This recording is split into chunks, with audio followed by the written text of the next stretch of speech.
subject. In my mind, there's no such thing. Only the ignorant claim to know it all. My purpose is to make sense of the chaos and have fun doing it.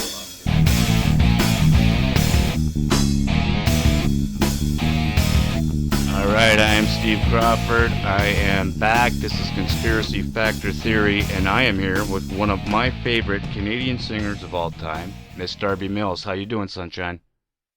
Yeah, I'm doing pretty good. You had mentioned you'd have an interesting ghost story to talk about. Can you describe that? Was that something when you were on tour with the band, or is that something you experienced before music? I'm fairly certain at an age of about 14, I saw a spaceship. I lived in Kamloops for a number of years, and I'm pretty certain when I saw this thing do, it was not something of our planet. The maneuvering it did in the sky was fairly amazing. That's pretty cool. How close was it to you, do you think? And it was on the bluffs above my house in Kamloops. Oh, Kamloops so pretty close then. Wow. Yeah, pretty close. Under a mile, but definitely not a couple feet, that's for sure. But it was the typical, I guess, circling multicolored lights, hovering. It was on top of the cliffs, and it was just hovering there. And I thought, oh, the helicopter, isn't that odd? You don't see helicopters around here very often. Yeah. And then all of a sudden, the lights got a little bit lighter, and it just went and took off up higher and got smaller and smaller and disappeared in a matter of that fast. Wow. That's pretty freaky. Yeah, I think that's about the same age I think I was about 13 the first time I saw something that freaked me out. In the sky, that is. I've seen more when it comes to ghosts, when it comes to me. I've seen stuff in the sky, but nothing you can go, wow, holy crap, and wish you had a camera for it.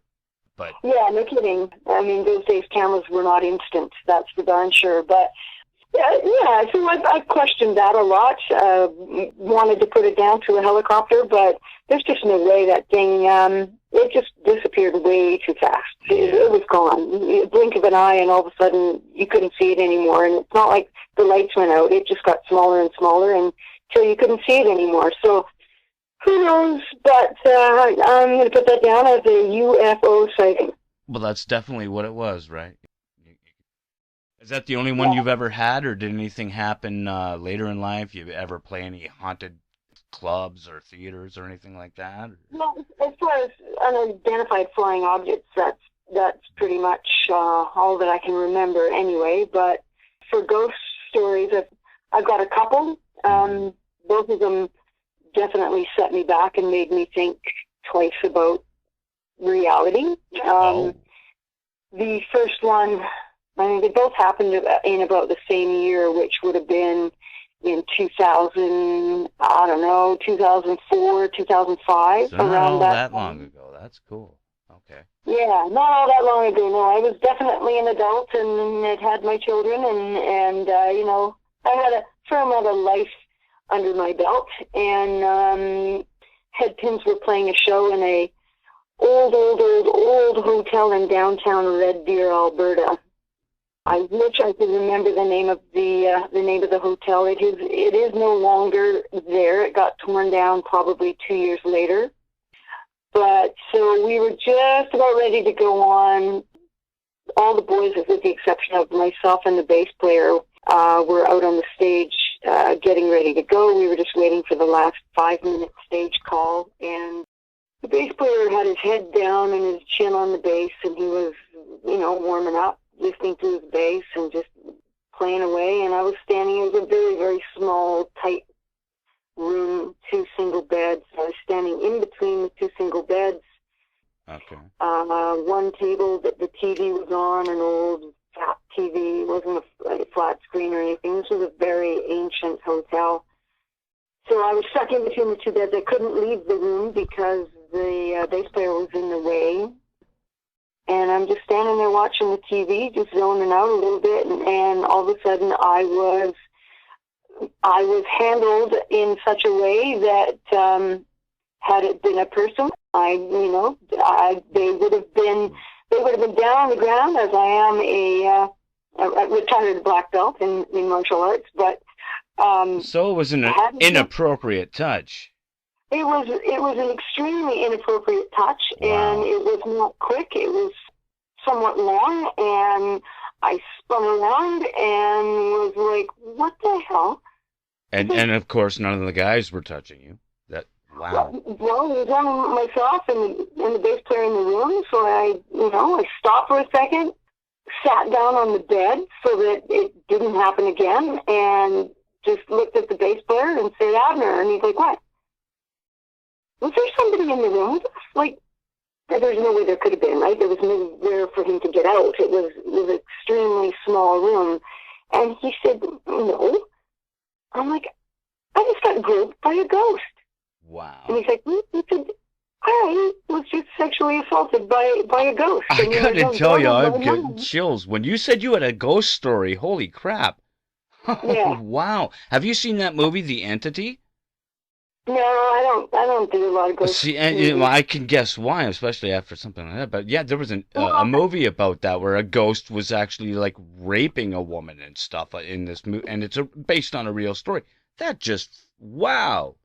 Yeah, I mean, and it was a sexual assault. It was, and it was kind of freaky. And next thing I know, it's like, okay, 5 minutes on stage. So, I grabbed my towel and my drink and went out got up on the stage, did the first 2 songs, and I usually talk after the second song, and I just could not say anything, and I'm looking at it. You were still kind of in shock. Wow. 200, 250 is a small room, packed.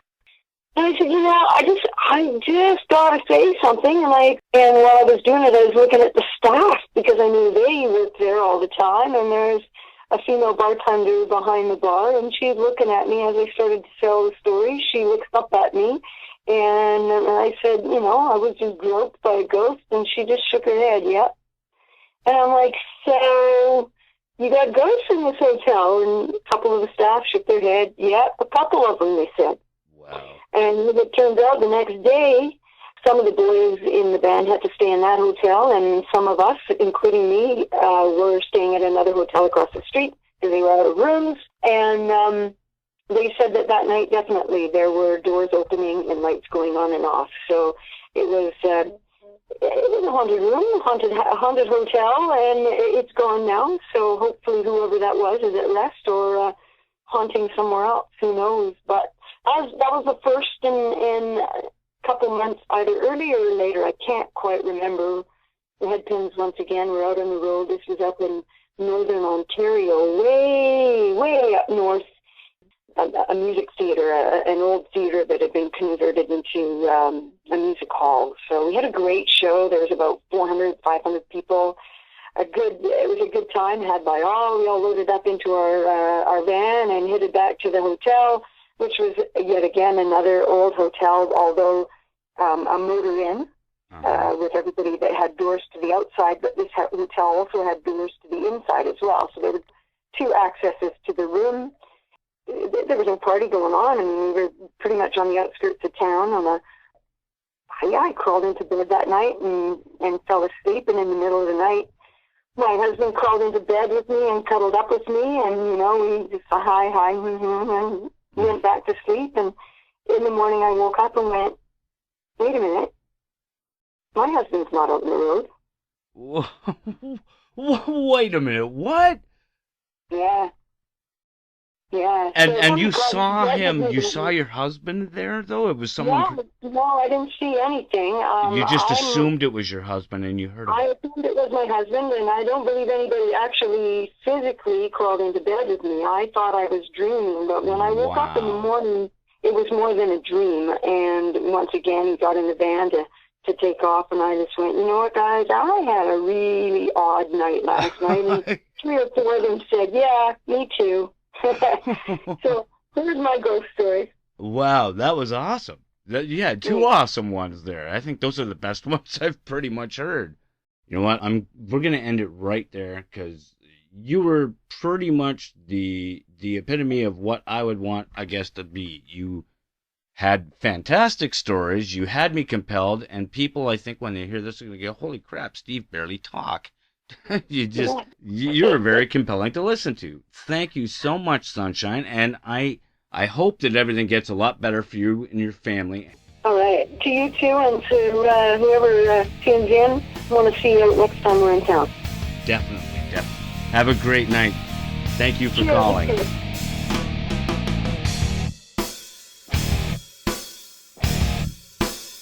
Conspiracy Factor Theory, now on YouTube. What do you believe?